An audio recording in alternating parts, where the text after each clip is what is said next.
Our next award is an historical moment in the experience of ABFM. We'll talk more about that. But we're delighted to award our next prize, the Kenneth Howard Award. And the person who's going to introduce this award is Kenneth from University of Nebraska.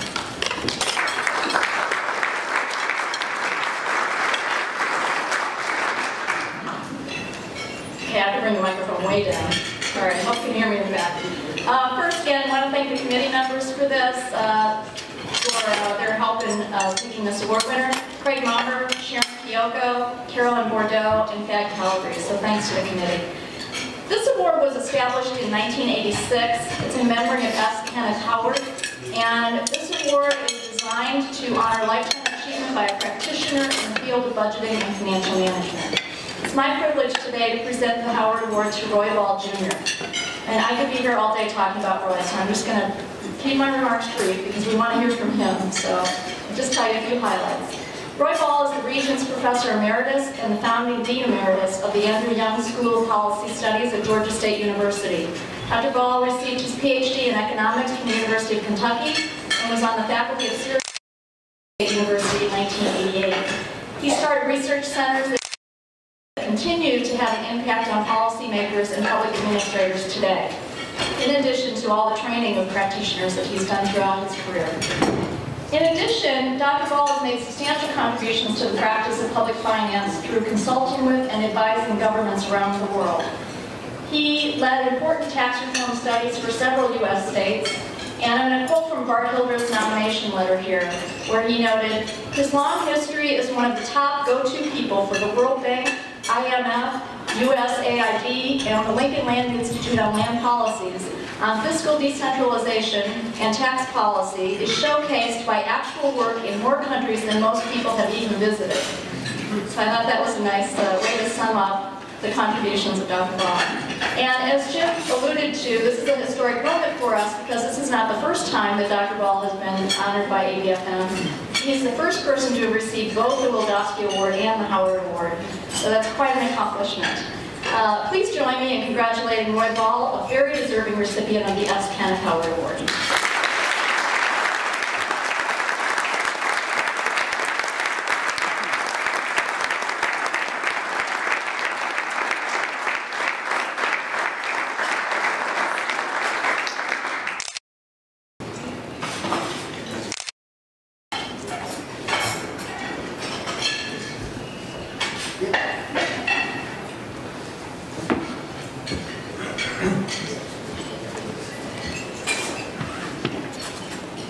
Well, thank you so much for this. It's really to receive it. I'm so appreciative. Carol suggested that I could have 5 minutes, and she thought maybe some reflections on how I got to where I got might be appropriate, especially for younger people. Actually, everybody's younger than me. So I think, it's always good to start out on a moment like this by offering thanks to all those people who made it happen.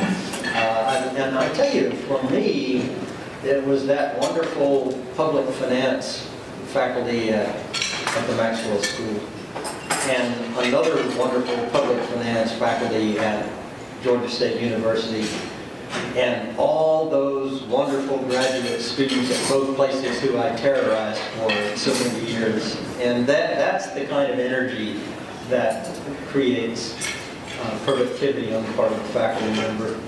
I was thinking after Carol spoke to me about what I might say about how I managed to get from where I started to where I got. And just in a couple of minutes, I thought of 4 events that occurred early in my career that had to do with bringing together practice on the one hand and policy on the other hand. And so let me just give you these 4 thoughts. The first one was we were working on the New York City financial crisis at the time of the big problem. And my dean was Scotty Campbell at the Maxwell School. Great man.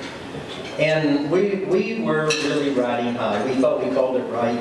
We thought the analysis was pretty good. We went down to Congress, you know, and we testified. And Scotty was talking to me about the Bahl rate or something, and I said, "Where's that?" And he got this horrified look on his face, and he said, "Have you ever been to New York City?" I said, "No." So he made me go to New York City, and the lesson from all of that, you better be there if you're going to do this kind of work. So a lot of this work that I've done in states and developing countries has been field work, and I think that was a big important lesson. Number two, I was an advisor for a time to Governor Kerry in New York, and he had a terrific budget director, a man named Peter Goldmark. And Peter Goldmark told me at one point, if you're going to be of any use at all to the practice, you better address the issues that are important to us. And so, you know, pretty much I learned that lesson, and what it did for me is I drew most all of my research and the questions I work on from the practice itself. And if you're not closely involved in the practice, you're not going to be very useful to it.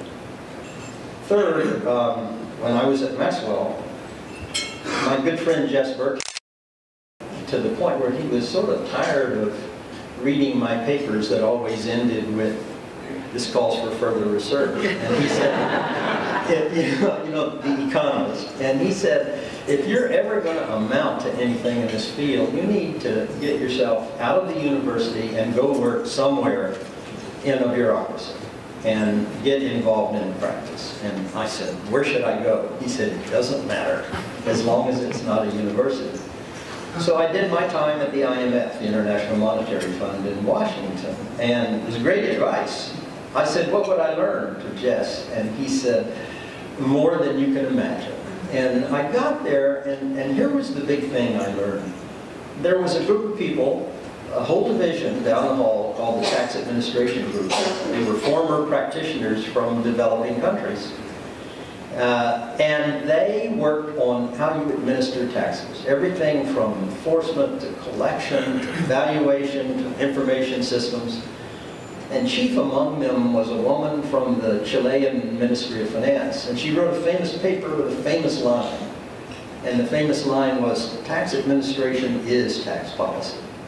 And so for all public programs and for all tax programs, if you don't understand how it's administered, you really don't understand how the program works. Finally, fourth lesson that was an eye-opener for me. Early on at Maxwell, we got a visit from the president and the vice president of Standard & Poor's. And so they came and they sat down, and this is a long time ago, but basically their story was, we've been rating municipal bonds, but we've not been charging for it. And now we're under some fire about the bond ratings and how we do it. But we don't know how we do it because it's now what we think we're going to do is to begin to develop bond ratings, sell them as a business. So we went to work at Standard & Poor's. In effect, developing the bond rating system along with the Standard & Poor's people. And what I learned from that is if you're going to really test what you do by way of developing a program, you have to do it by sitting in the rooms with the practitioners and holding their hand. If you're a young faculty member, you're not going to get tenured that way. But if you're going to get it right in terms of informing the practice, that's the way you are. So I'm a little red-faced here today because I see so many people who are wonderful practitioners who are in the field. But I'm greatly honored to receive this award, and I'll hang it next to Aaron Waldowski and think of you guys when I do. Thank you.